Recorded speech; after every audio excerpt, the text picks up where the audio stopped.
What's up, Degenerate Nation? Welcome to the Big Bets on Campus podcast presented by BetMGM. This is the college football week 2 betting preview. I'm Stuckey, and joining me, as always, is Colin Wilson. Ready to roll, my man? Listen, Stuckey and I don't compare notes. We don't hit each other up with what we think is going to happen here. What should we present to the show? I already know that you and I have a disagreement on the biggest game of the weekend, but I love so many underdogs this weekend. I really need your temperature on a lot of this because I'm like, I just can't love all these dogs, right? I mean, some of these are going to get blown out of the water like North Texas style. So I'm ready to get in and chop it up. Yeah, well, by the way, one thing we did disagree on that I'll take a second to gloat about is your parlay of college football playoff. Is that dead already? Clemson and LSU, are they dead? How bad is that Clemson offense? Like Garrett Riley, all of the hoopla coming in. None of the wide receivers, even Antonio Williams, can't create separation whatsoever. It looked like the offense that Navy wants to run. Dink and dunk out in the flats, 2 yards down the field, let the wide receiver do the work. And Cade Klubnik, how many quarterback draws is Cade Klubnik going to run? And we just ship DJU across the country, and Cade Klubnik is running QB draw on every down? Got 3 former Clemson quarterbacks that are now starting at the FBS level that were behind Klubnik. You got one at UMass, one at Southern Miss, and one at Oregon State. As I've always said, this is a DJU podcast. It's great to see Dabo go down. I was worried about the wide receiver room. He hasn't embraced the transfer portal. Meanwhile, we saw Florida State, their biggest competitor in the ACC, do so. And who was one of the most important players of that game against LSU? A wide receiver they got in the spring. And Leon Coleman. Clemson could have really used him. And he's fallen behind the 8 ball, just like in betting. It's really like in any walk of life. But if you could be successful, and Dabo certainly has multiple national championships. But if you don't adapt, this is so true in betting, you're done. And you will fall behind the 8 ball. You will fall behind the curve so fast. So we'll see. Dabo did go out and get an offensive coordinator, but it didn't look like he gave him full reign of the offense. So we'll see if he does that. We'll see if he embraces the transfer portal. Otherwise, he's on a fast track to Tuberville. All right, so we have a lot to get to today. This will probably be the shortest podcast we do the rest of the season as far as number of games, because we have 40, 45 FCS, FBS matchups, and that market comes out later and later. I might throw one out for Friday night. Actually, I will. I'm going to add it to the trash.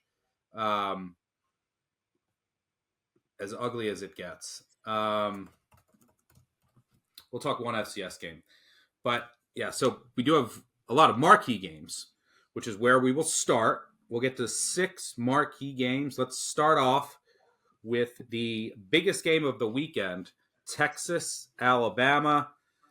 Alabama 7, still find some 7.5s out there if you search hard enough. As always, shop around for the best number. Over under 54.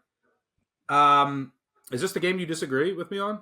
Yeah, absolutely. Wow. I mean, I value your opinion. There's not a lot of people in the market I value their opinion, but I saw you have Texas, and I was like, oof, here we go. Heads up. Yeah. If you see, in my opinion, if you'd like to follow me, if you see any 7.5, scoop that up. Coming into the season, I power rated these teams as close as you can get to even. So, obviously, I have Alabama favored in this game.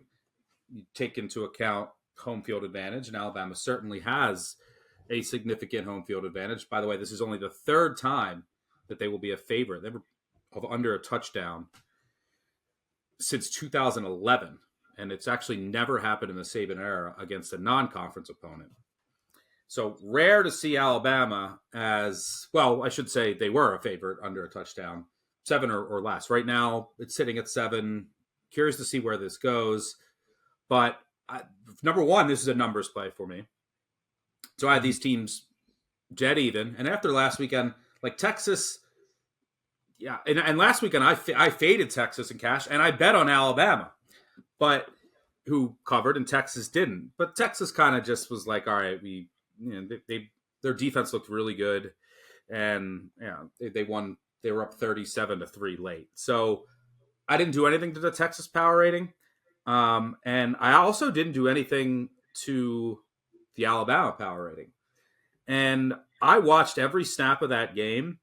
And if you look, you might say, and I was super down on Middle Tennessee. I think they stink. And they lost their two best defenders, lost their quarterback, top 3 pass catchers, negative regression candidate. But early in that game, Middle Tennessee absolutely just kept shooting themselves in the foot.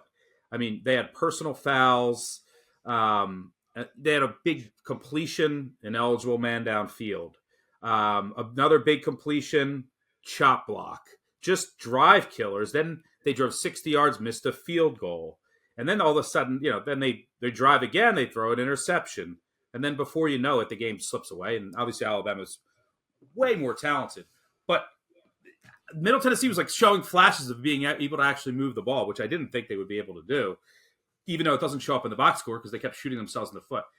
I was impressed with Alabama in that they were buttoned up. Like last year we saw penalty issues. There was none of that. So I think Saban has this team ready, but I don't think we can really take much from what Milroe did against Middle Tennessee, to be honest.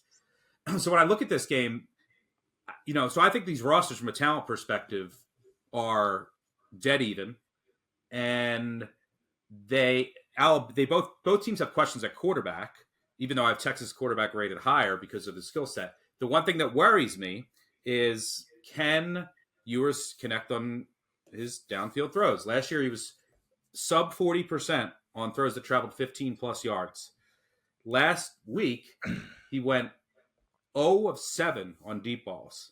Missed, not all of them were his fault, but he missed 2 wide open throws to Worthy, and his footwork still looks a little wonky on that, which is I'm so concerned about. So I have to play the number here. I also think that the Texas interior defensive line, Alabama's going to have to, I think, rely on the run game here. I think Texas has some guys that can actually keep up with Milroe speed-wise. I think their interior defensive line can have success. And then all those weapons on the outside against the Bama secondary that lost a trio of guys in the NFL and now has 2 potential starters hurt. So very key to keep an eye on the injury report for Alabama moving forward. I don't think you're going to get really any information from Saban leading up until game time, so we won't really know. Apparently they were able to practice in limited fashion. So that could be big because they were already replacing a lot of guys, and now if you're missed down 2 starters against this talented pass catching group, that could be problematic. So I actually see a couple advantages for, and until Milroe can show me that he can pass against a really good defense, I'll make him prove that he can beat this Texas team by more than 1 possession.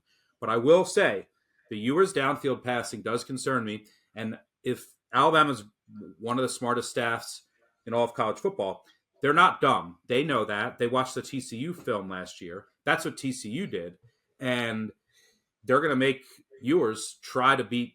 And if he can't, then it's going to be super problematic. If he can, early on, I think Texas wins this game. It'll open up everything underneath. And but we still haven't seen Ewers do it.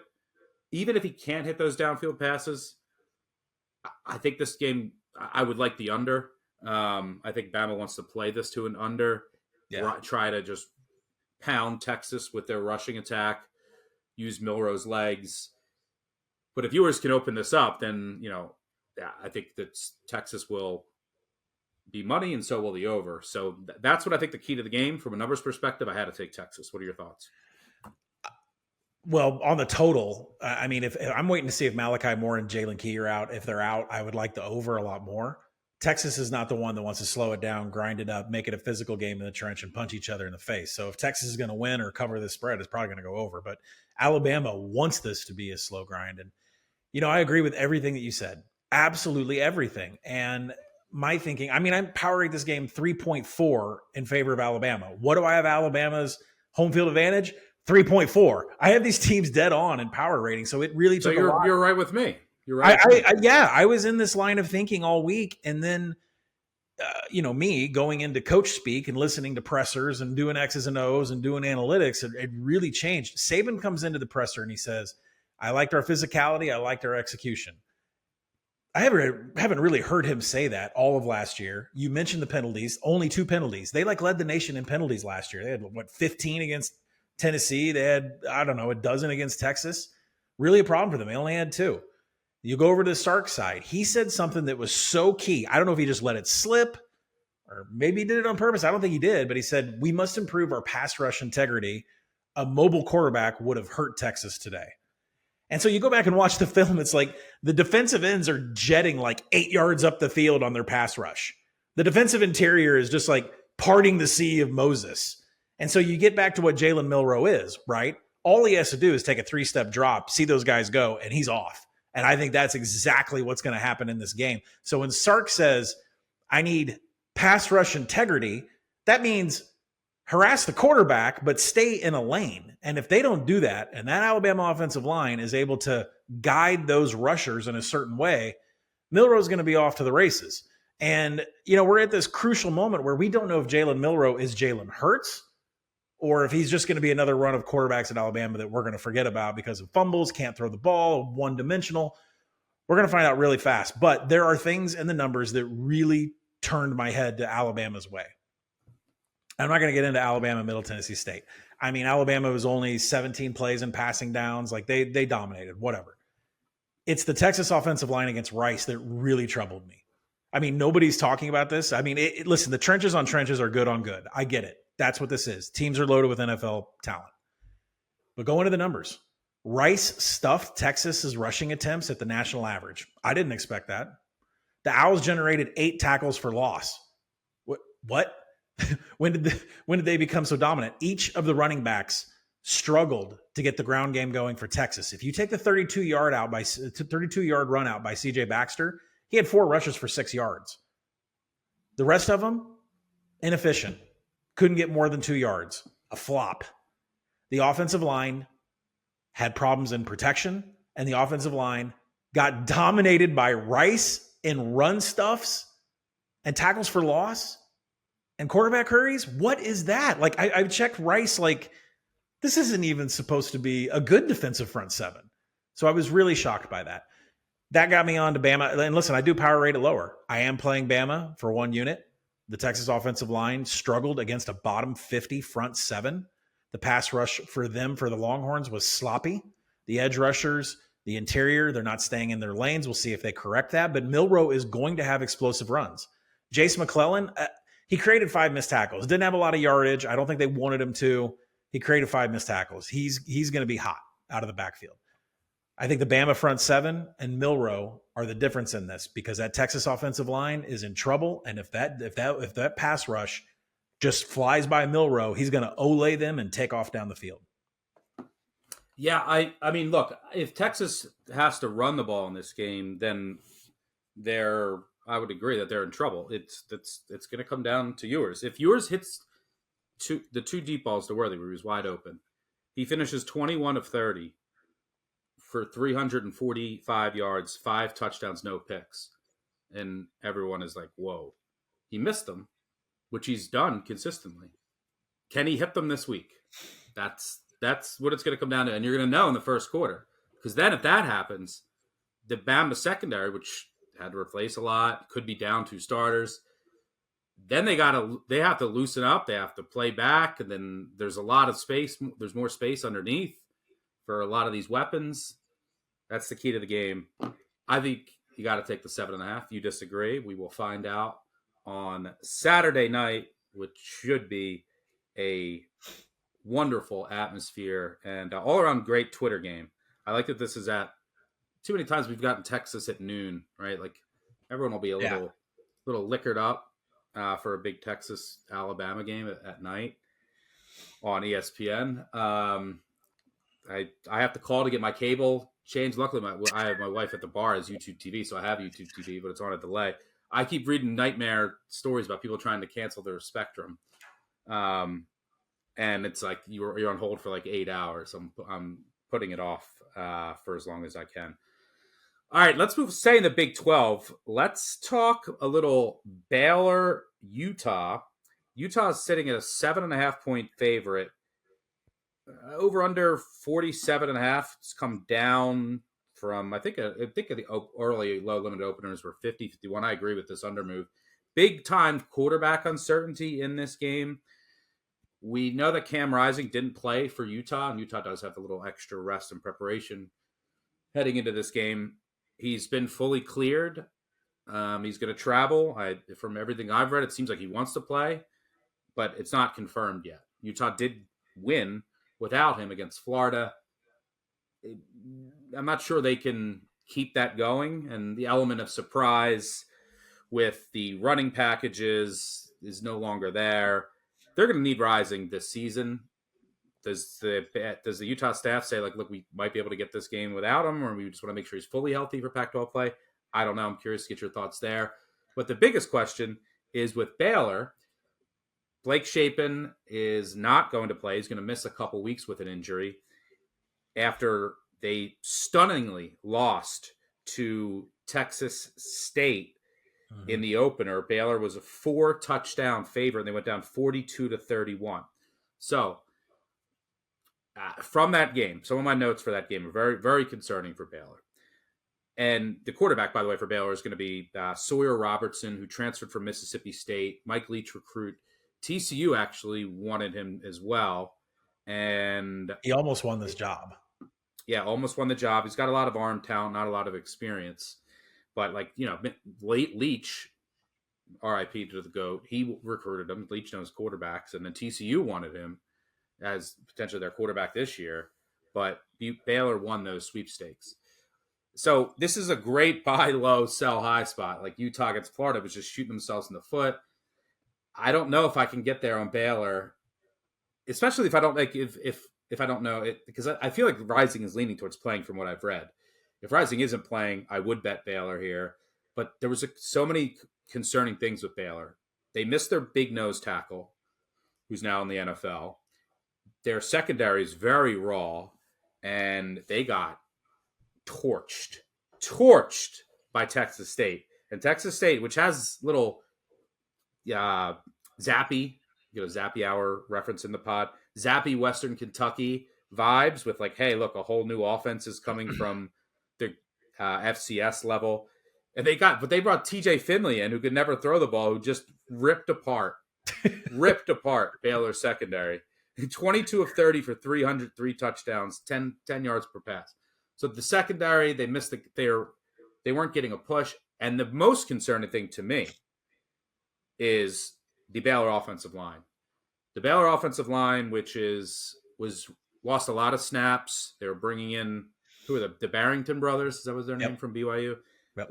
Rebuild offensive line, got pushed around by the Texas State defensive front. They were in the backfield right away on countless times, over and over again, just into the backfield. So that is extremely concerning, because then you're going to go up against Utah's defensive front.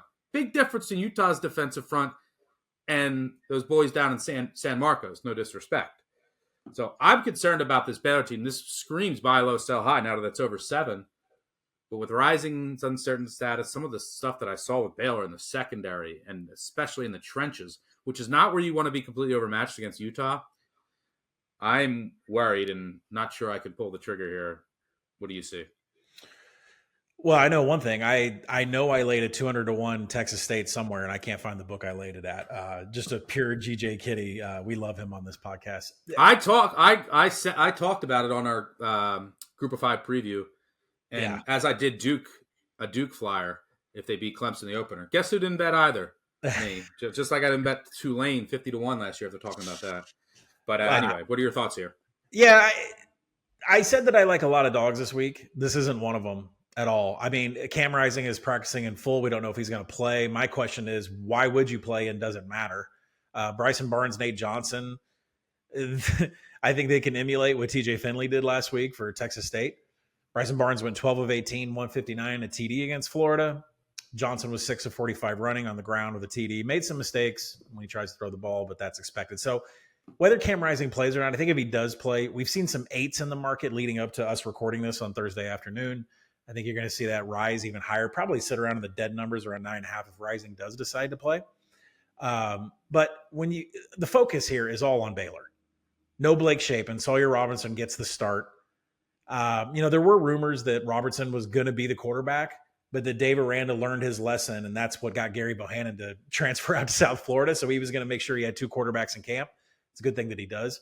Robertson didn't look that great, 6 of 12 passing. He had an INT, which was one of his 2 turnover-worthy plays. So, it was his first game. He also had no time. It was his first game. He had no time to throw either. Right. I'm telling you, the Baylor quarterbacks were under fire the entire game against Texas State. It was crazy. The one stat that I can't get over, because what I expected from Texas State is just balls to the wall offense. Texas State stuffed 17 of 29 rushing attempts by Baylor. 17 of 29. The national average is 30%. You have Richard Reese. You have great running backs at this school of Baylor. You were stuffed on 17 of 29. That's amazing. To go past that, Texas State posted 10 tackles for loss against the Baylor offensive line. I told you, they were in the back for the entire game.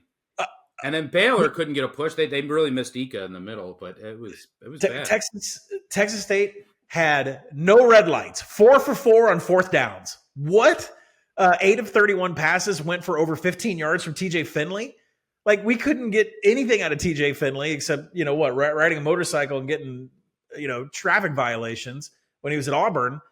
Now he's, throwing 8 explosive passes for Texas State. So listen, I can't back a Baylor team. I don't care what the number is. I mean, this number could inflate to 9.5 at 10. I'm sure the market will find resistance at some point. I can't back a Baylor team that has massive problems at offensive line and in the secondary. And they are just fade city until they prove it. I don't care what signals fly off. I don't care how many tickets Utah is getting. I wouldn't touch Baylor with any kind of money until that offensive line and secondary rectifies itself. Yeah, the trenches for Baylor are super concerning. I'm not sure I can get there either. If Rising's out, I would play Baylor plus 7.5, though. I will tell you that, just from a numbers perspective. But I'm worried that I'm not downgrading Baylor enough. The losses on the offensive line, the loss at nose tackle, the loss at secondary might just be too much based on who they had in there replacing them against Texas State. All right, let's stay in the Big 12 and talk a little Texas Tech, Oregon. Texas Tech, another Big 12 team that didn't cover last week. And then, you have the Pac-12 where almost everyone covered and won. Pac-12, by the way, went undefeated straight up last week. Texas Tech went down as a 2-touchdown underdog at Wyoming in double overtime. They are a 6.5-point dog here, over under 69. I was hesitant to, and haven't yet, buy Baylor on this, good buy low sell high spot. I was not with Texas Tech. Agree. Little juiced 7 popped in the market. I plus 7 minus 115. I grabbed that, snatched that up. I think maybe you'll see 7. I think anytime you see a 7, it's going to get scooped in this game. So a couple of things. Texas Tech, weird things happened in Laramie. They were up 17-0 in that game. Kind of went to sleep after that. Yep. So, but I also think that just they might not have prepared for that game as much as they maybe should have. You have a quarterback and an offensive coordinator who might have been prepping for this week and for their old team in Oregon, by the way. What tape of Wyoming's offense are you preparing for? It was lifeless. I wouldn't put in a game plan either. Yeah. And so they missed a bunch of long field goals as well. But so Texas Tech, I'm giving them the benefit of the doubt. It was their first loss against a group of 5 teams since 2009 when Mike Leach was there. And in that game, Texas Tech fans were like, oh, we lost to a group of 5 teams. They recovered well. They won, I think, their next 3 or 4, beat a couple ranked teams. I think Texas Tech's going to bounce back. This is a team that people were talking about as sleepers to win the Big 12 coming into the year, including Brett McMurphy. So maybe he jinxed them. But I still like this roster overall. I also love betting this Texas Tech team under McGuire as a dog because they're really aggressive on fourth downs, increases the variance. And this is, so I'm buying Texas Tech. Giving them the benefit of the doubt here. Didn't adjust them more than maybe some others did after that loss. And then on the other side, you'd have all this love for Oregon for putting up 81 on Portland State. Portland State stinks. They gave up 60 to Idaho last year. I think Washington did the same thing to Portland State. Portland State is horrendous. I don't care that I didn't do anything to Oregon. That was a practice. So I didn't adjust Oregon from that. I don't care about that's like a preseason game. I don't care about that game. And so I still have major questions about this Oregon defense. I'm sure this Texas Tech team has been prepping with all of the it's the Tyler Shuck revenge game, which I tweeted out last week. I think that 7 is way too many. Whenever you see a 7, if you got I think you can get 7 minus 115 here. You can buy it. And oh, by the way, shout out Bo Nix. Bo Nix season. It's our first mention of him this year. All the billboards for the Heisman campaign. Where is this game being played, Colin? Can you check for me? It appears it's on the road. Yes, it is. This game is on the road, which means you get road Bo Nix. We have talked ad nauseum, and the sample size is significant, about how much worse Bo Nix has played on the road compared to at home. And this is not just any road venue. This is in Lubbock, which I think has at night one of the most underrated home field advantages in all of college football as compared to the market. I will say Texas Tech has one of the most underrated home field advantages in all of college football compared to, I don't think that the market gives them enough for home field. So if you go back 20 years, right, there's some altitude there, there's some wind, it's a really good atmosphere. Texas Tech is 56-42-2 against the spread at home since 2005. It's over 57% over, a sample size of about 100 games. Only 5 other teams have turned a bigger profit in their own stadium over that span. That includes 19-8-2 against the spread, over 70% at home against non-conference foes who don't have as much familiarity with playing there. So, Texas Tech, I think, is the side here. And I'm not hesitant on backing them as I was with Baylor in the buy low spot. You agree? 100% agree. This is like the greatest narrative game ever, with Tyler Shough being showed in the door. There's not any snaps here for you in this quarterback room. Also, Tim DeRuyter, defensive coordinator for Texas Tech. Dan Lanning did not retain him. So, there is plenty of motivation, and you have to wonder, did any of that play a factor down at Wyoming? I had a lot of hesitation with Baylor. Baylor's kind of in the same situation. And the box score really proved out that there's serious issues at Baylor. The box score for Texas Tech at Wyoming, I didn't see any of that. 63% success rate in standard downs. They were great. Their first couple of drives, they looked exactly like what you thought, a Big 12 title contender. Over half their drives had 2+ first downs. They had multiple explosive drives. All of that is above national average. Texas Tech didn't show anything that says that we need to fade this team for the rest of the year. Wyoming was below national average in success rate in run and pass plays. So the Texas Tech defense did its job. Now, where is the difference in this game? So, but they lost. Where's the difference in this game? Wyoming averaged 5 points per trip past the 40. Texas Tech averaged 3.3. Texas Tech had a subpar day when it comes to the red zone. Maybe that's no Donovan Smith, it could be a load-up tank inside the 10. He's gone now, but at the same time, there's a lot of variance early in the season with finishing drives about how many points you're putting on the board once you get past the 40-yard line. I'm willing to give the Red Raiders a pass on averaging 3.3 points every time that they pass the 40-yard line. To me, that's not as big of an issue as when you're giving up 17 run stuffs or explosive passes all over the place. So the question is can Texas Tech stop the high-octane Ducks offense? I think the answer is yes. I mean, the defense was stout in standard downs against Wyoming. They allowed only 3.2 yards per play. And they sent Wyoming to passing downs frequently. I know it's a different set of offenses here. I know how great the offense is for Oregon. But at the same time, Texas Tech is not as bad as what that loss looks like. They allowed 4 or 5 Wyoming red zone trips to end in a TD. If that regresses at all, Texas Tech wins that game by 10, and they'll win this game too. The number 5, that's after I adjusted.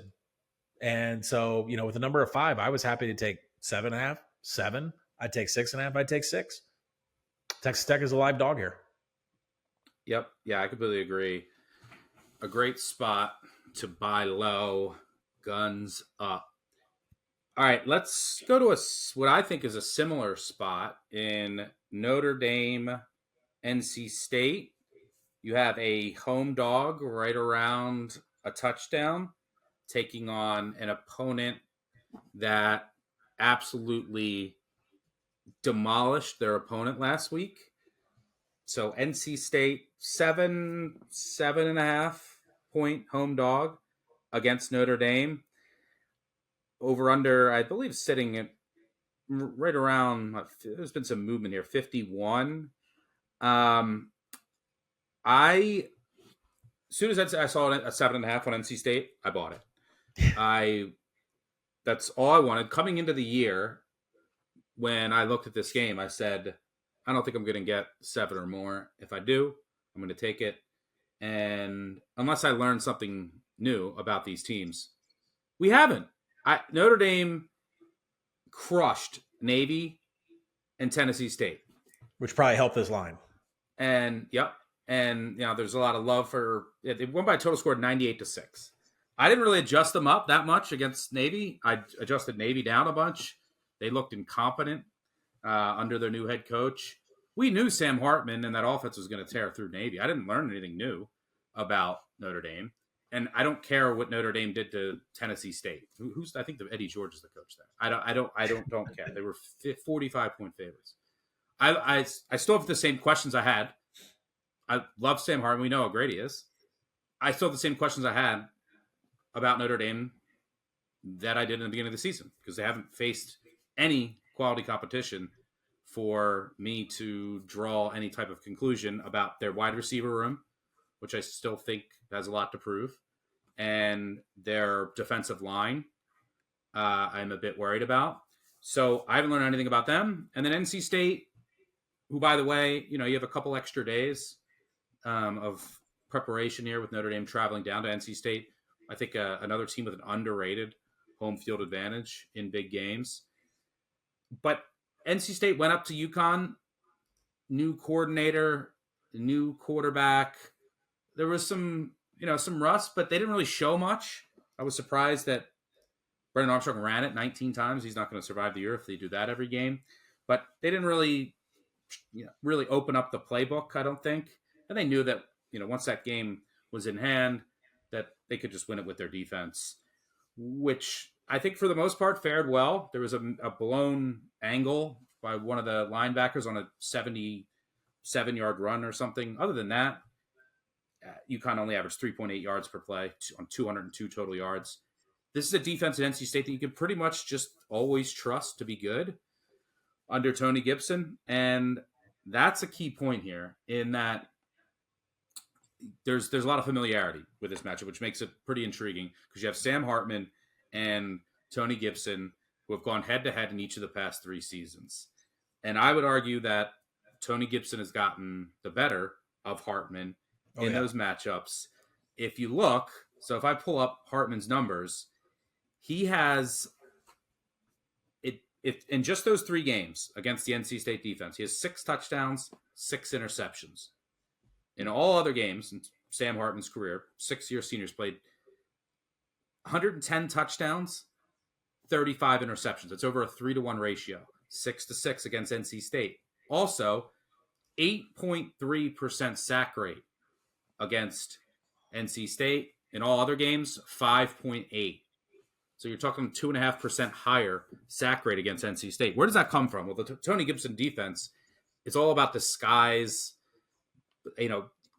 simulated pressures, blitzes, bringing pressure, and confusing opposing quarterbacks with different looks. Sam Hartman has not been Sam Hartman has not been the first quarterback to be confused by a Tony Gibson defense.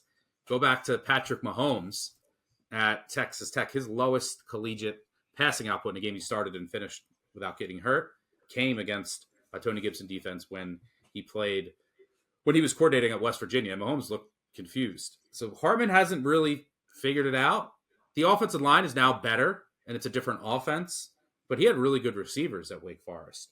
So we'll see if Gibson can once again confuse Hartman into a few critical mistakes.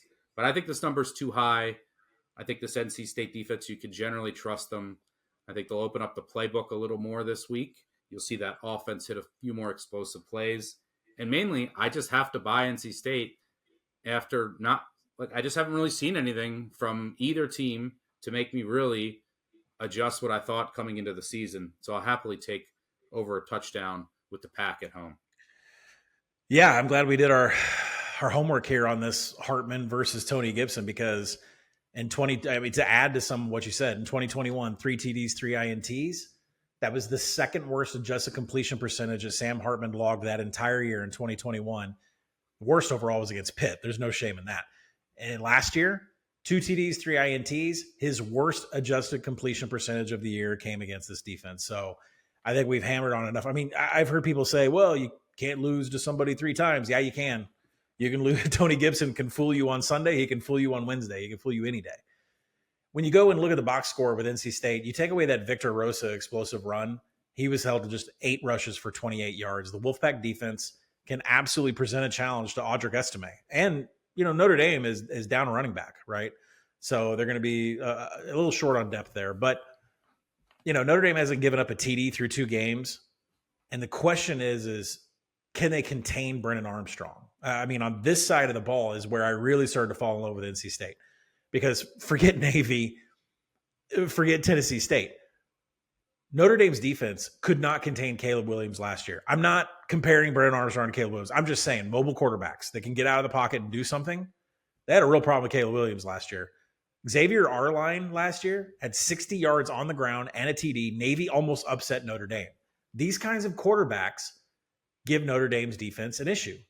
Or maybe it's a Marcus Freeman issue. Notre Dame, here's the last thing I'll say about this, why I was so comfortable with NC State. I bet Brennan Armstrong at Virginia for years when he went up against defenses that were poor in tackling. Because if you are arm tackling and you take wrong angles, Brennan Armstrong is going to burn you. Notre Dame finished 97th in tackle grading after 2 games against Navy and Tennessee State per PFF. Near 100 in tackling. That's pretty poor. Yeah, so if you're going to have sloppy tackling, Brennan Armstrong is going to scramble and score, and I trust NC State to absolutely keep up here. Yeah, I just think Notre Dame's getting – and look, from a couple bookmakers that I talked to, they're going to need NC State. So it makes sense where this line is gone, and Notre Dame is a public team, and people have saw them crush 2 opponents, and they know Sam Hartman, who has looked fantastic, but look who it came against. But speaking to these types of teams getting a little overvalued, especially across a key number early in the season, since 2005, favorites that won and covered their first 2 games, which Notre Dame has, and it might be, hey, maybe that's just because of the competition.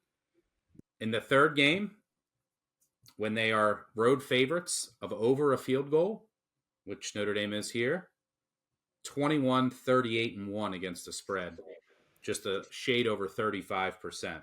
So those favorites that win and cover those first 2 games, when they then go on the road and they're over a field goal favorite for their 3rd game, just above 35%, which I think speaks to maybe oh, look, this team looked so good in the first 2 weeks, but they were favorites and they covered. Might not be as good as they appear due to the level of competition. I could be dead wrong on Notre Dame. They could come out here and look fantastic again against a much better opponent. And if they do, I'll tip my cap and I'll adjust Notre Dame accordingly. But until then, happy to take the touchdown and hook with the Wolfpack. All right, before we get to Nebraska, Colorado, which I know everyone wants opinions on, wants to talk about, like we mentioned last week, our friends at the Favorites podcast have officially launched their free NFL Pick'em contest. 5 games against the spread each week. Prize pool of $120,000 in cash. Has to be a sports podcast record. Grand prize $40,000. $3K for top 5 weekly. Completely free. Just need to be 21 plus and a U.S. resident. There's just zero reason not to go play. So just go to favorites.actionnetwork.com if you haven't signed up yet. That's favorites.actionnetwork.com. I've signed up. My wife was first in line to sign up. Some massive shit that you just shouldn't pass up. So get in there before week 1 Sunday and get a shot at the grand prize or even just a couple K on a weekly basis. All right. Shout out to the Favorites there for running that contest. And let's move on to Nebraska, Colorado. I am curious to see if you have any thoughts here because with one of the biggest storylines of this week in the betting space has been everyone in the world is going to bet Colorado. And and that's true. Like there could be more bets on Colorado than any NFL team this week, according to some sports books. That doesn't mean it's a loser. So there's times where the general public masses could be ahead of professional bettors and ahead of odds makers. Doesn't happen often. It won't happen over the long run. But there's a hesitancy of professional bettors, odds makers to adjust the team too much. And I do that too. It's one of the biggest keys of early in the season. You want to make your biggest adjustments, but you don't want to overreact to one data point. And you never want to make an astronomical adjustment because of one game. But we're in a different day and age. We have no historical reference point for what some teams are doing now. Blowing up an entire team, bringing in a whole new staff, and basically bringing in a whole new team. And so I don't know how to adjust Colorado. Their offense was way better than I thought. The offensive line held up. Sanders masked some of those issues. And they obviously win as a 21-point underdog at TCU. Another thing that throws a wrench in it to me is I'm down on TCU this year, but I expected their defense to be better than it was. So I don't know where to price Colorado. I need more data. I'm staying so far away from this game. If I had to guess how it plays out, it would be Colorado wins by 3 on a Nebraska missed field goal because that's how every Nebraska game goes. They lose in some heartbreaking fashion. But I was impressed with the Nebraska defense in Rule's debut, but I don't trust their quarterback to not turn it over a bunch, which would be a kill shot here. What are your thoughts here? Here's what you're doing with Deion Sanders in Colorado. You're essentially walking into a casino. You're seeing a guy rolling hot at the dice table, and you're placing a bet right next to him, hoping he doesn't crap out, and that 7's going to come.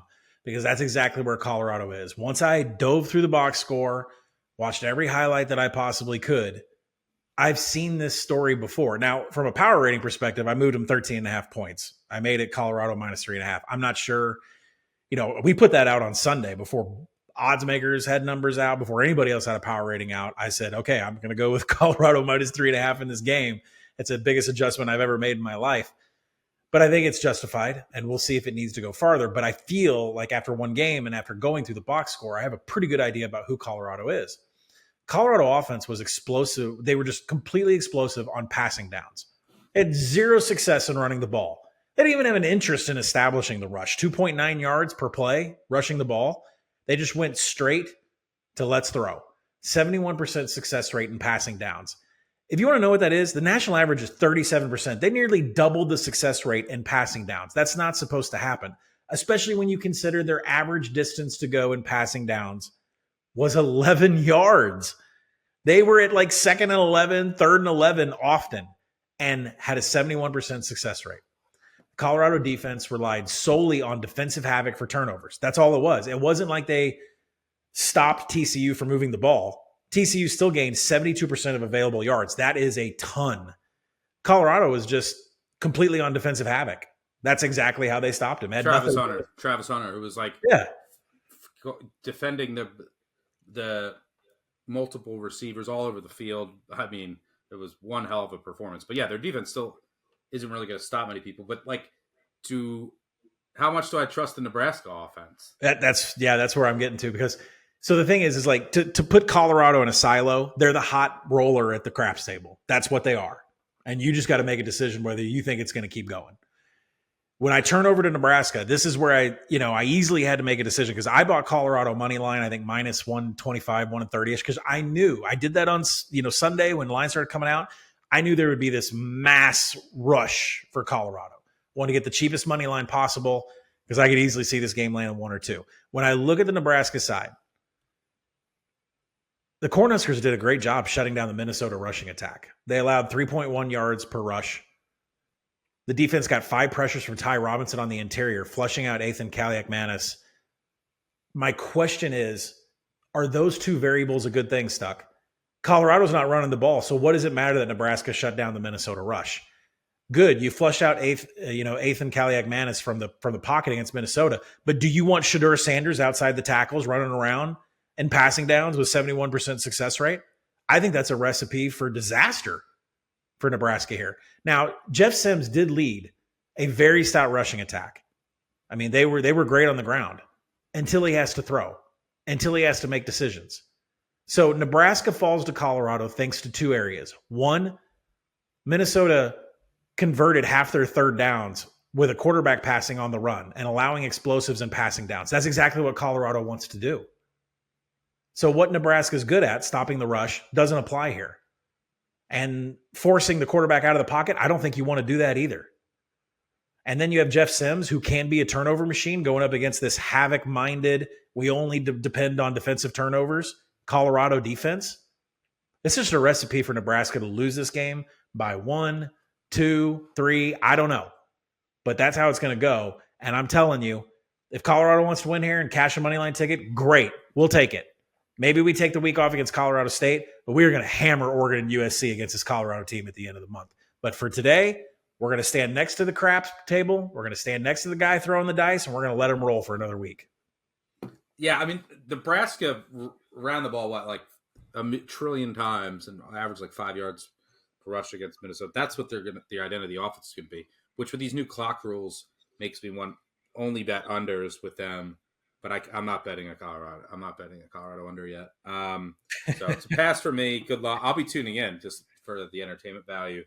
I made it -1 after adjusting, but I don't know how to adjust Colorado. So but you agree you can't live on explosive plays from 3rd and 11, and you can't live on defensive havoc interceptions. Like, it's not a recipe for winning 6 games.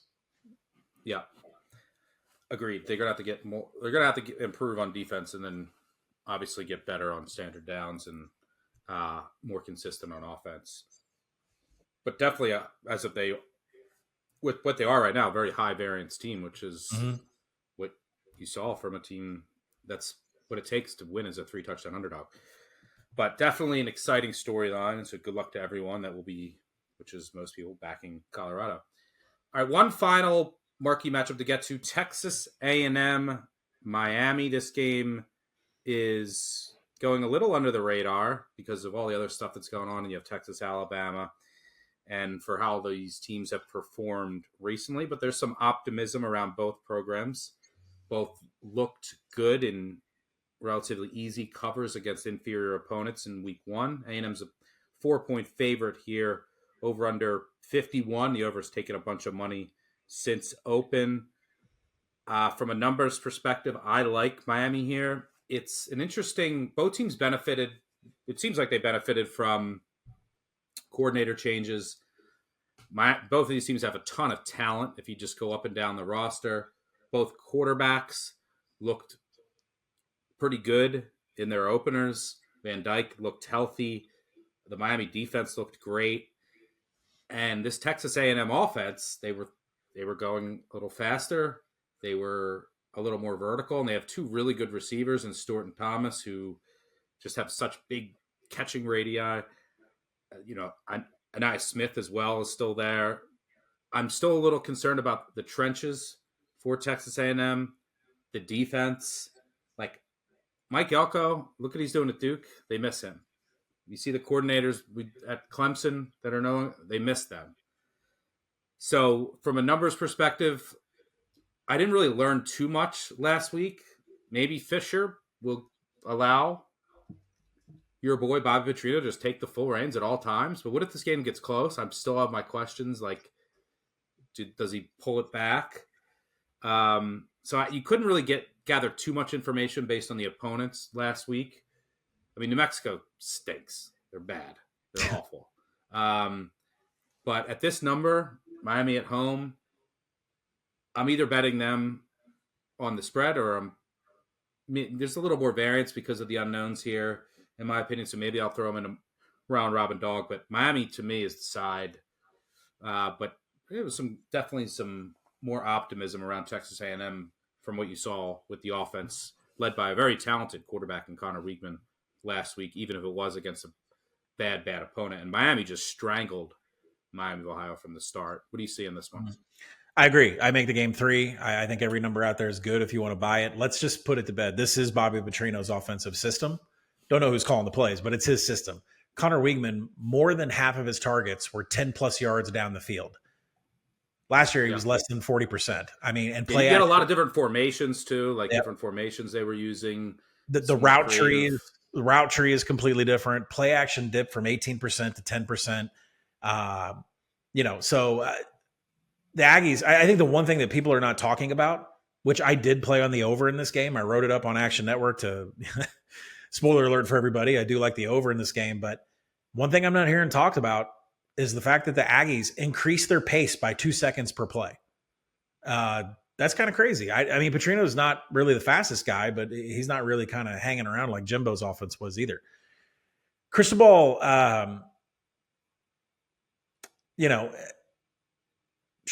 Cristobal was in his presser this week, and he was very nervous about the downfield passing of Texas A&M. His concerns were at the corner position. He has a ton of transfers. But then you go and look, Jaden Davis came in from OU. He was the highest coverage grading of any defensive back against Miami of Ohio. Corey Couch was the problem on the other side. He was targeted 7 times. He allowed 6 catches for 11.3.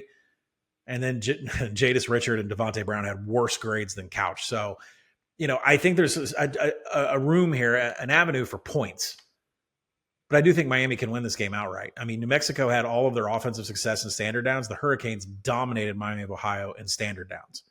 If they can replicate that in standard downs, they're going to give Texas A&M some issues. I think, Colby Young left the game after the second quarter. They said it was an injury, but he's completely fine. Cristobal said he's going to play. That is Tyler Van Dyke's main guy, which I think Tyler Van Dyke has trademarked Tyler Van Dime, by the way. It's interesting. Maybe that flew under everybody's radar, but he trademarked that this week. He's going to Colby Young for explosives. The Texas A&M defense did not pull a great grade in pass rush or passing success rate. They were outside the top 100 in standard downs defense, and for that reason, if you're going to keep Tyler Van Dyke a little bit more clean, he's going to be able to connect on some explosive plays. I think the tempo is more upbeat than last year. Definitely ended 17-9. But I like Miami and the points, and I love the over here. 51 is where I'd stop buying, though. Yeah, tempo, more, better quarterback play, more diverse play calling. The game should look a lot different than that rock fight last year. But I agree, it's the points. Maybe Miami in a round robin, I might throw them in there because this is a game where you're going to learn a lot about both teams. Very talented rosters, coaching, schematic changes, and they get to go up against, quality competition that is on their level. So I'm really curious to watch this game very closely to make the necessary adjustments in my power ratings for where these teams are, and then, make some reads on, okay, do I want to back them, fade them? So this is one of the games I'm looking forward to the most this weekend of, just out of curiosity and really gauging where these programs are, because the talent is certainly there. All right, let's do some rapid fire. Let's do a little Arizona Miss State. I like Arizona with the points here. I look, Mississippi State is a team I wanted to fade this year, especially early on. They're going through an offensive transformation. They played a very overmatched opponent last week, even though it was like I think 3-0 at the end of the first quarter. There was some struggles. It's going to be a much more balanced offense. Like Mississippi State was like running the ball. It looked weird. But you know what sparked the offense was Mike Wright, the Vandy transfer, coming in and running. He ran like 5 times for 100 yards. That's on film now, though. Like that's something Arizona can prepare for. I think the key to this game, though, is look. I still think there's going to be some growing pains with Mississippi State in that offense, especially once they're not playing a completely overmatched opponent. But on the defensive side of the ball, I think their secondary is vulnerable. They've lost a cornerback to the first round of the NFL draft in back-to-back seasons. I think Jaden DeLara and that explosive passing attack can hit enough explosive plays to at least keep this within one possession. Wouldn't even be shocked if they pulled out an outright upset. For what it's worth, Mississippi State, maybe, look, they beat Arizona last year. They got LSU on deck at home, maybe peeking ahead a little bit. But regardless, I think Arizona's the side. Do you agree? I do agree. The number, I'm wondering if it's gone too far. Once it crossed 10, I'm wondering if that's too much. Arizona could absolutely win this game. The problem is I didn't see a hole in Mississippi State's box score, right? I mean, very balanced attack. Will Rogers had 227 in the air. Jacavius Marks helped out with the 298 rushing on the ground, which included Mike Wright from Vanderbilt. I'm glad he's got a package in there. We knew that he was going to get some plays dedicated to him. I mean, they played Southeast Louisiana, though. I mean, you're not really looking at many holes. The old powerhouse of Sela. And then what Arizona have? Northern Arizona, the Lumberjacks there. So, I mean, it's really kind of fruitless to go look at the old box scores. But Jaden DeLora did look great. He even added a rushing touchdown in there. So this might be a real throttle, that Mississippi State defense. But I don't know. I just wonder, this is one of those games where it's like it's moved so much in the market. Once you've crossed like the key of 10, like does it keep going? I guess we'll find out. But I have not fired on this yet. I like Arizona. Staying in the same state, Arizona State takes on Oklahoma State. A matchup of two teams again, similar to Arizona Mississippi State, where what did we really learn in week one? Arizona State was in a game. There was like a dust storm. There was like a 3 a.m. It ended at 3 a.m. 3-hour delay. No one could see anything. And they ended up holding on to beat Southern Utah. And then Oklahoma State, again, who played a inferior opponent, they, I would say struggled to beat Central Arkansas. That game was, and they're similar spreads for both teams, but they scored 14 points in the fourth quarter to get to 27 against Central Arkansas. They won 27-13. I kind of like some of the things I saw from Rashada with Arizona State at quarterback. Oklahoma State, I didn't like this roster coming into the season. They still don't have a quarterback. And like Gundy still wants to play his kid, who actually was like the most efficient quarterback out of the three that played. Bowman was horrendous. And then you had Wrangle in there. Gundy. I think Gundy has hinted that he's going to play all three again this week. I don't like the prospects of that in Tempe. 3.5 and a round robin candidate for sure. Yeah, I think Arizona State's the side here. Well, Jaden Rashada is the best talent on this field, both sides of the ball, both teams by far. 18 of 31, 2 touchdowns, sandstorm delayed game. He was poor on third downs. Arizona State was 4 of 13. But he did target Xavier Gilroy 8 times for 73 yards. So he does have a wide receiver there that he really likes. For what it's worth, Action Network, we're now doing FCS power ratings. And Southern Utah is about 8 points less than Central Arkansas, if that matters, about how these two teams struggled with their FCS opponent. But Oklahoma State, Garrett Rangel went 10 of 15 for 118 yards. They needed a 93-yard drive early in the fourth to get a 2-score lead. It was never comfortable for them against Central Arkansas. But Oklahoma State's defense did step up. They had 9 tackles for loss. They had 5 sacks. I know it's an FCS school, but I like the under here. Both of these teams struggled to get points up on the board completely. Neither of them got up to the 30s. Going up against FCS schools, they should have waxed. I understand Arizona State had that sandstorm for a while. But I think the under here is the play, but I agree with you. If Jaden Rashada plays to his level of talent, Arizona State wins this game. Yeah, I like the underlook as well there. Ole Miss Tulane, another really good, intriguing matchup here. Tulane looked fantastic last week. Michael Pratt just picked apart South Alabama in another game that despite money coming in on one side, it did not end well for people that got a good number. But this is a different level of competition in Ole Miss. I talked endlessly about how successful Tulane has been against the spread under Willie Fritz, especially at home. They're by far the most profitable team at home against the spread. And that continued again last week. They'll be at home for this one against Ole Miss. I still have major question marks about this Tulane defense. They, lost Anderson and Williams at linebacker. It was so key to everything they did, and they lost all their safeties. I think Ole Miss can take advantage. The question is, can Pratt keep up against this Ole Miss defense?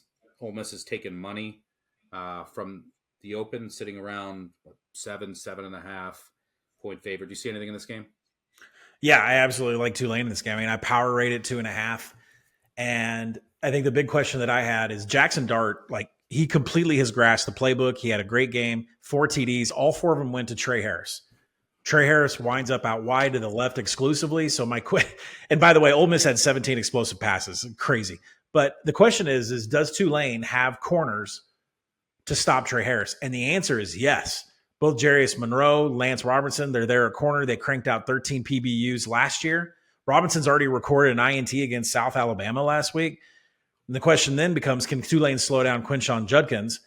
This is the top defensive line in the AAC. South Bama was terrible at running. Nearly half their rushing attempts were stuffed. And I know that's not the Ole Miss, and we keep saying that with each one of these games, but Tulane has the defensive interior to plug some holes, and they have the corners to stop Trey Harris and Jackson Dart going down the sideline. So I like Tulane. I think if you can get it, anywhere at the number that's at in the market, I like it all the way down to 3.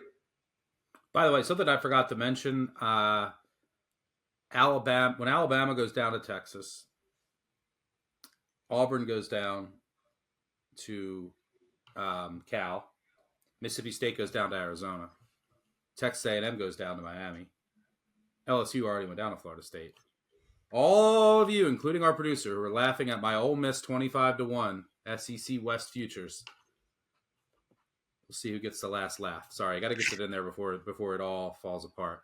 I am officially on the Ole Miss SEC West bandwagon, and until I fall off, inevitably so. All right, good stuff there. Oh, by the way, Colin, Arkansas, we haven't talked about Arkansas yet in week 1 or week 2. They beat Western Carolina 56-13. Who cares in week 1? They are playing Kent State, laying over 5 touchdowns here. Yeah. You're going. What's the play?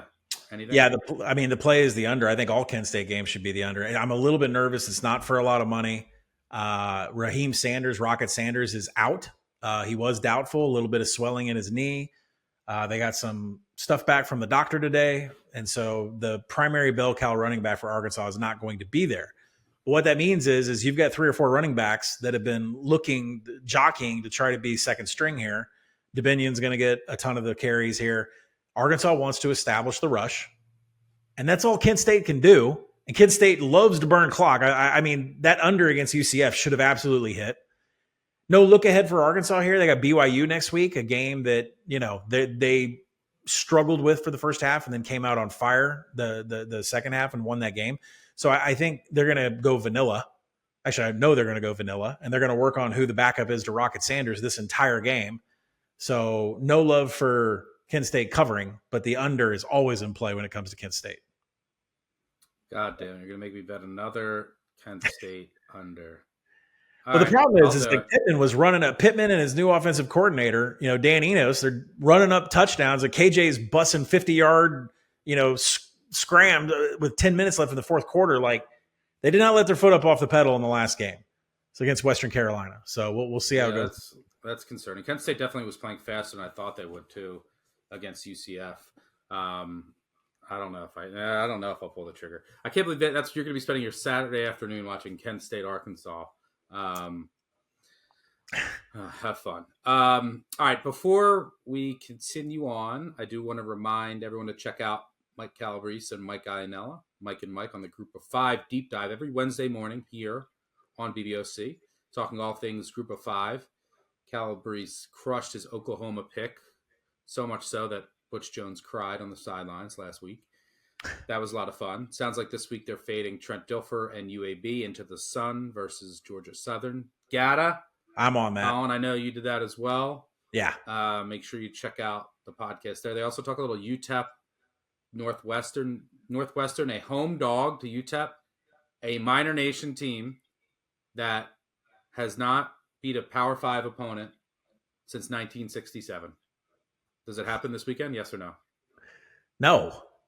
We've hit rock bottom on Northwestern. The odds makers are looking for a number.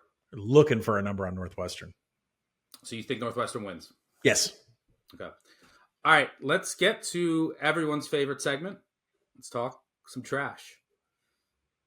All right. Got a couple games here. We'll start. Let me check current prices. We're going to start with and by the way, the two trash plays that I played this week, they both covered for us last week in the trash segment. And we're going back to the well. And they are two teams that combined to score 3 points in non-garbage time. So we'll start with Sam Houston State against Air Force. You got to get the 14 here. I hope everyone followed along. I think maybe you can still find the 14 out there. But 14s are so, obviously it's a key number, but especially in Air Force games. And especially in the game, I had to take this number, 14.5. And the total's 37. So, I mean, we already know how hard it is for service academies to cover as favorites, but the total is 37 here, and you're asking Air Force, and I love what I saw from the Sam Houston State defense. They looked great last week. Look, and for what it's worth, there's going to be limited possessions. Now you have the running clock, which is going to impact these teams like Air Force even more than others. So it's harder for favorites to cover in games that involve service academies. Since 2005, Army, Navy, and Air Force, 45% against the spread as favorites. But if you start to increase the size of those favorites, 44% as double-digit favorites. When it's more than 2 touchdowns, 41%.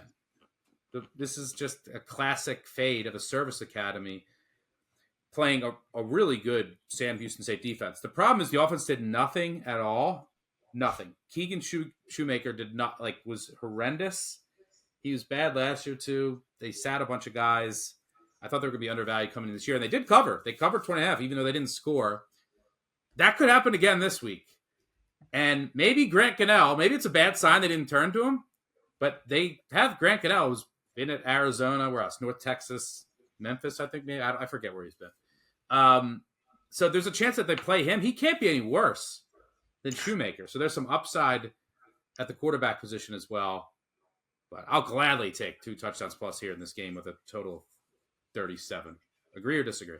I completely disagree. We could put a Vegas steak dinner on it. It's like there's no. When I browse Sam Houston, eat 'em up cats, I didn't see anything that told me that they could plug the triple option or stop Air Force from what they want to do. I agree that at 14.5, it's a different cap, but the number out there widely available is 13.5. And this comes down to, I don't think you can defend it. I don't know if Sam Houston's going to score. Are they going to score? Like that's the problem. They might not need to. I love this. But my favorite bet of the entire weekend, we're going back to Rice, boys. Rice plus 9.5, 10. See if you can find a 10 out there against Houston. Houston won outright as an underdog last week against UTSA. I downgraded them. They were awful. They won 17-14. They had a 20% post-game win expectancy. By the way, so did Western Kentucky, even though they covered against USF. The round robin came so close. Toledo Illinois doesn't get that prayer 4th down. But they got outgained by almost 100 yards, by almost 1.5 yards per play. against UTSA. They had a 3-0 turnover margin. All their points came off of like a punt return, a pick, all these miscues, penalties. Like UTSA gave that game away. Meanwhile, Yeah. Rice, they didn't look great last week, but they covered against Texas for me. And these two teams played last year at Houston. They're both in the city of Houston, but at Houston. Dead even game. The yards within 1 yard and 10 seconds of time possession. And Rice was leading with 5 minutes to go. They ended up losing on a scoop and score by Houston. But Rice had the ball then 2 times in Houston territory, once inside the 10 to tie it up and didn't get there. But they played dead even, and they didn't have a quarterback back then. Now, they haven't, JT Daniels wasn't great last week. I expect him to be better. Look, it's his 4th school. That was his first week going up against the Texas defense. He'll be at home now against a defense that lost a number of guys to the NFL. In the secondary, their top 2 pass rushers. And it's an offense, by the way, that lost Clayton Tune, Tank Dell, that didn't look great last week. And they couldn't run the ball. The 2.7 yards per carry, I think they're going to struggle running the ball again.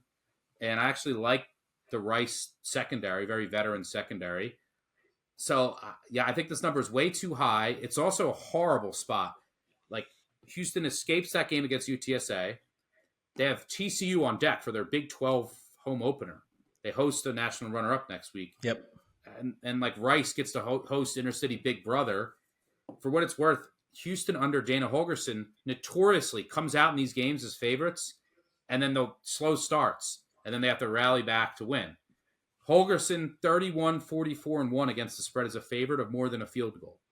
4th least profitable of over 400 coaches over the past 20 years. At Houston, 3-10 against the spread as a double-digit favorite. 23%, failing to cover by almost a touchdown per game. Rice is the side. My favorite trash, and actually my favorite pick of the entire weekend. Oh, love it. I've got it. It's in the app. I've got money down on it.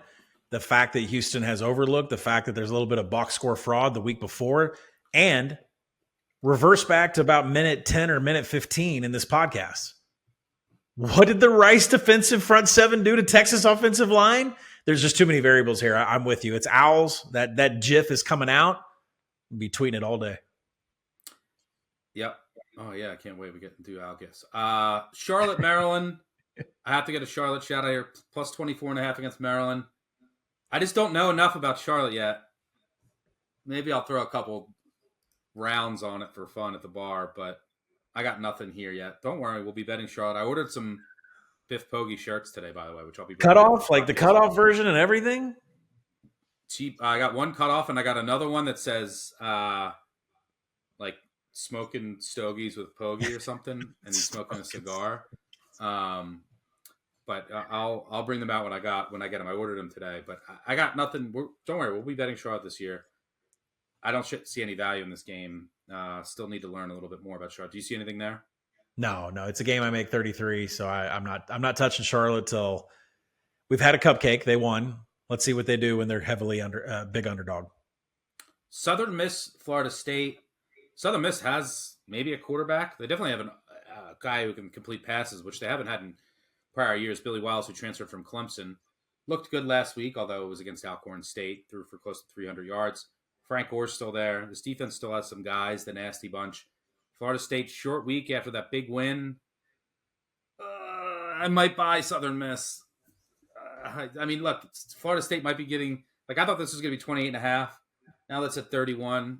Maybe it goes to 31.5. You got to remember, Florida State, the game would have been pretty even. It was a game. I mean, it was a 7-point game going into the fourth quarter. If LSU knew how to sneak the ball, that's a different game. Florida State was impressive. I was worried about the LSU secondary, which ended up being the difference.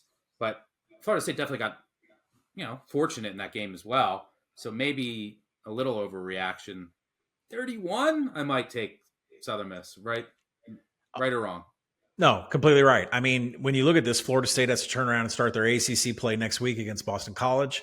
I know we didn't have look ahead or look away on this podcast. I'm sure we'll have it on every podcast from here on out, but this one fits the entire look ahead narrative of big time, prime time game, all the eyeballs of the world, sandwich spot here. Boom. We got ACC play next week. So I power rated at 30. I was happy to take 31. let me get an FCS or no in here for the trash segment. Friday night, if you're looking for something to do, we're going to get to Kansas, Illinois in a sec. Stony Brook plus 17.5 against Rhode Island. This game last year, Rhode Island blew them out. It was early in the year. The game was a pick. Rhode Island obviously almost beat Georgia State, and they have a quarterback. I forget, his name is Kasem. I forget, he was at Maryland like 7 years ago as their quarterback. It's not anything new. Kazim Hill? Yeah. And he's the quarterback at Rhode Island. And he was at Maryland, I think, in 2017. Yeah, Kasim Hill. Rhode Island almost beat Georgia State. They look good. By the way, we'll talk about Georgia State UConn later in the show. Stony Brook got demolished by Delaware, and their quarterback, Case, I forget his name. I should have done more prep for this. But I obviously haven't bet it yet. There's like tiny limits. But Case, I forget his name. Case maybe, or something Case. He transferred from Buffalo, is all I know. And then they got the main offensive coordinator from last year to implement a brand new offense to call plays. They have a coach who's been there forever. They were awful last year. And then the offense was horrendous. Case, whatever his name. I can't believe I can't remember his name. He was 13 of 40 with like 4 picks, which is horrendous. They got blown out by Delaware. If you look in the third quarter, they really started to move the ball. They missed a couple field goals. They had a pick 6. The game got away. They started to really get a hang of the offense. They want to run the ball like a bunch too. I think 17.5 is too many. Just throwing that out there if you want to get real ugly. And then Iowa State, I kind of want to bet the over. But again, like I can't. I don't trust the Iowa State offense. And Iowa's going to be more aggressive. They were like going for it on 4th down for touchdowns against an overmatched opponent. But 36, I lean over there. That is the ultimate trash. Not sure I can pull the trigger. Luckily, I didn't pull the trigger on Iowa the over last week. But that'll do it for trash. Main takeaway there, probably Southern Miss. Stony Brook just for a couple shekels. But Sam Houston State and Rice are your main trash components this week. Before we go 3 and out, Colin, San Diego State over. You got one last week. Yep. It's Idaho State. San Diego State looked horrendous, by the way. They gave up like 400 yards to Idaho State. And again, they won by 1 possession. UCLA at San Diego State. Who's going to be the quarterback for UCLA is the question. Yeah. And Chip, does this? I'm concerned about the San Diego State defense, by the way, because San Diego State, if you go back to the Ohio game, they were getting shredded early before Rourke got hurt, and then last week they can't shut down Idaho State. So who's the quarterback for UCLA? Because I don't think it should be Garbers. Well, I mean, let's see. Which side of the ball should I start on? With UCLA, Chip Kelly came out and said, yeah, Colin Schley didn't get any playing time last week. He's absolutely going to get some playing time this week. So we're probably going to see all 3 quarterbacks. Not sure when Dante Moore is going to come in. That interception cost us a cover. A couple field goals and an interception by Dante Moore cost us that cover there. So you're going to see all 3 quarterbacks. And again, I go back to what happened last week. If you're going to play all 3 quarterbacks, that means you're playing mostly first stringers the entire game. But I don't think you're going to wipe the floor with San Diego State. They are all of a sudden like an offensive explosive team. Because why?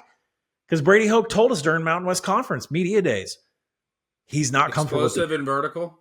Explosive and vertical. That was Jeff Hecklinski. But Hoke said, I'm not comfortable with our trench on both sides of the ball. And we are seeing that. Jalen Maiden can't get protection, so he's out of the pocket, running all over the place. That creates explosives.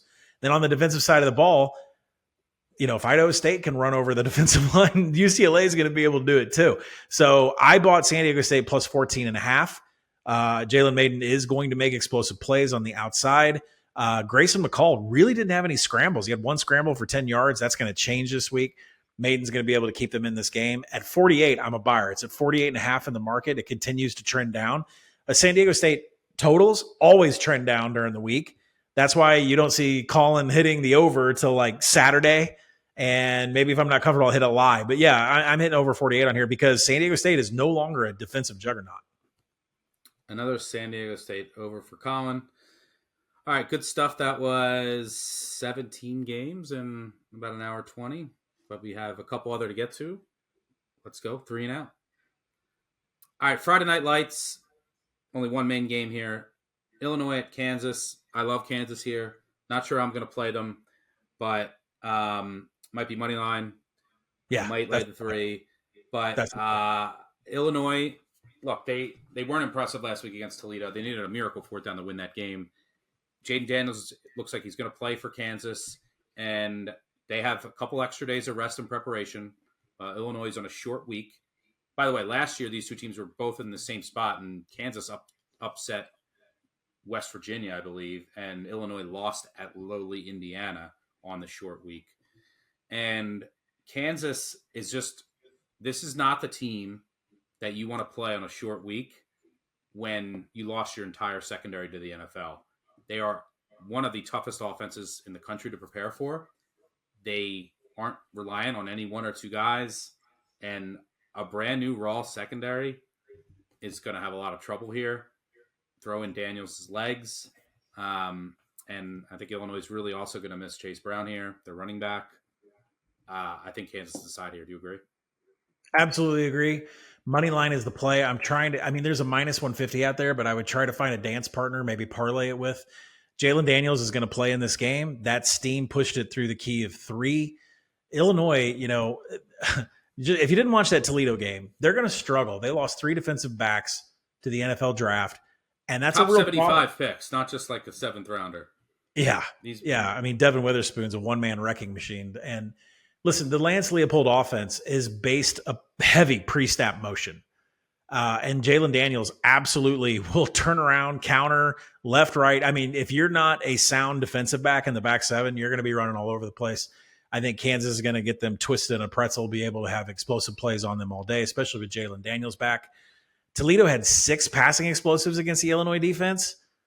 That's going to be a real problem here. Plus, I do like the over in this game. With Jalen Daniels back, running the Lance Leopold offense, people need to remember the Jayhawks were 7th in red zone TD percentage. They don't kick a lot of field goals. Now, they did in their first game, but not with Jalen Daniels back. They are an elite TD scoring team when they get into the red zone. So I am completely banking on that. I'm going to parlay Kansas. Probably going to dip into the over. Yep, same page there. All right, second down. Let's hit our favorite overdog. For those of you new here, that's our favorite of the weekend. Last weekend, Colin, you got hooked by UCLA. Now you're hoping that you get in that hook this week. I had Alabama, which got to the window. This week, I'm going to go with Liberty. Liberty. We're able to play all of our favorite clips this week against New Mexico State. I don't know when people listen. Like, this comes out at 2 in the morning, so I don't know where the market's going to be. Right. But there's some people that are on New Mexico State because the numbers come down, and then there's some buyback at 10. But I think it's going to keep floating. Wait, see if you can get a 10. See if you can find a 10. If there is a 10 out there when you're listening to this, maybe there's 9.5. Great. But try and find that. But look, I talked about this earlier in the season. I think New Mexico State came into the season extremely overrated because of what they did last year against nobodies. Hawaii, New Mexico, UMass, Lamar, Valpo, Bowling Green. These are their wins. And then last year, Liberty, who quit. The Hugh Freeze news, they never showed up. I've talked about this at length.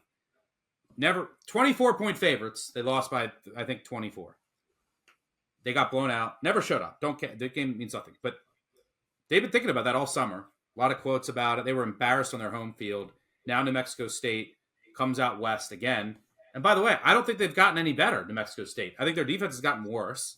And they were 24-point dogs in that game. The Liberty just quit. Now I can lay 2 touchdowns less. Diego Pavia, the quarterback for New Mexico State, he went off again last week. That's what he does when he plays absolute junk teams or a corpse of Liberty. He goes off, and when he doesn't, he's horrendous. And even against UMass, he got benched. If you look at his numbers, he has like 13 touchdowns and no interceptions against the corpse of Liberty and the FCS teams. And he's like 4 touchdowns and 8 interceptions in all other games. This offense is still bad. I trust Chadwell to have the offense a little crisper this week. I make this number over 2 touchdowns. This New Mexico State team stinks. And they just keep getting credit for all these fraudulent wins. Liberty gets its revenge. Liberty. I made that game 15, so I say have at it, everybody. I'm going to go with Wake Forest, but it is really a fate of Vanderbilt. Vanderbilt didn't really have a clean box score against Alabama A&M. And if you're quick to go to Action Network and check out the FCS power ratings, Alabama A&M is not good even on the FCS level. But they were able to produce a successful rushing attack, 5 yards per carry. They were stuffed below the national average. Vanderbilt couldn't even stop that. The real problem is the fact that Vanderbilt can't throw with A.J. Swan. He went 15 of 29. It was just erratic, not efficient, and Vanderbilt cannot throw the ball whatsoever. That's going to go up against a Wake Forest team that actually has pretty good coverage ranks. We expected them to be havoc with their defensive coordinator. They always have good tackling. That's going to be a problem for Vanderbilt Hill because they absolutely are not in rhythm. They can't throw the ball. They struggled with Alabama A&M. I make Wake Forest all the way up to like 14, sitting at minus 10 as we're recording this. This is just a complete 100% fade of Vanderbilt all the way. You're fading your boy, Clark Lee. So we have Liberty and Wake for our favorite overdogs of the week. We'll also have them written up on actionnetwork.com, the Action Network app. One final task to get to, and that's third down, our underdog moneyline parlay. Last week, Colin, I got Louisiana Monroe home for us.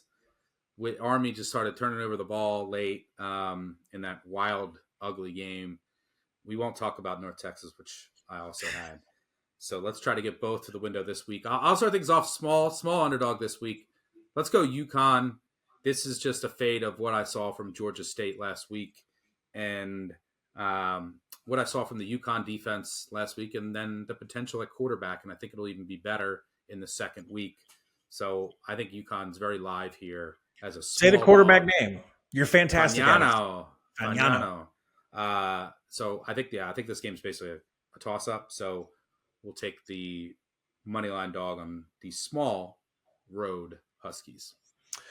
I'm going to go with NC State. I think that they can win this game no matter if the spread is 7.5, 8, 7. Notre Dame coming back down. Sam Hartman coming back down to ACC territory to take on a defensive coordinator that has absolutely made him look Clark Kent and not Superman. Sam Hartman, 3 interceptions the last 2 times apiece that he's faced Tony Gibson in the 3-3-5 of the Wolfpack. His worst adjustment completion percentage of 2022 came against NC State and their 3-3-5. Second worst adjusted completion percentage of 2021 came against this defense. I know that they've lost some talent here, but they hide their coverage. They have absolutely dominated Sam Hartman in the time that he's had to go up against them. And then when you flip to the other side of the ball, NC State has Brennan Armstrong at quarterback who loves to leave the pocket, loves to scramble, and just have chaotic plays. I like to back Brennan Armstrong when he's facing defenses that have problems tackling. Right now, Notre Dame is 97th in tackling per PFF. That's not going to get it done with angles, arm tackles, pursuits. Brennan Armstrong is going to scramble and score. And if you don't think you can do it historically against this Notre Dame defense, Notre Dame couldn't touch Caleb Williams last year. They had problems with Xavier Arline when they almost lost to Navy last year. I think Brennan Armstrong is going to be able to do the same here. I'll take Tony Gibson on the defensive side every time. NC State to win outright. Good stuff there. As always, thanks to Colin for joining me. Thanks to our audio and video producers on the back end. Never get enough credit. And of course, thanks to all of you. Leave a 5-star review. I'll do giveaways on our recap show. By the way, we'll be recapping the weekend and doing voicemails. Don't forget about the voicemails. 959 Bad Beat. Want to hear from you all weekend, especially during these marquee games. Yell, scream about whatever. James Franklin clock management. Yeah, anything you want. Hopefully we can avoid the bad beats this weekend. I'll award a caller of the week. Give them some giveaways. And anyone who leaves 5-star review, we'll do a bunch of giveaways next week as well.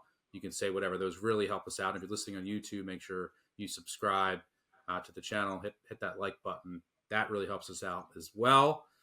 We'll be back 10:30 a.m. Eastern also for Big Bets on Campus Live. We'll talk updated odds and the biggest matchups of the day with myself, Colin, and Brett McMurphy. We'll also talk with the University of Love, Darren Ravel, for a market report. And other Calabrese will join us too, so it's a great show. Make sure you check that out, 10:30 a.m. Eastern. If you didn't already, also a reminder to check out the Group of 5 guys. And that'll do it for us. Subscribe, unsubscribe, subscribe. Tell a friend, tell an enemy. Until next time, we'll catch y'all later. Cheers.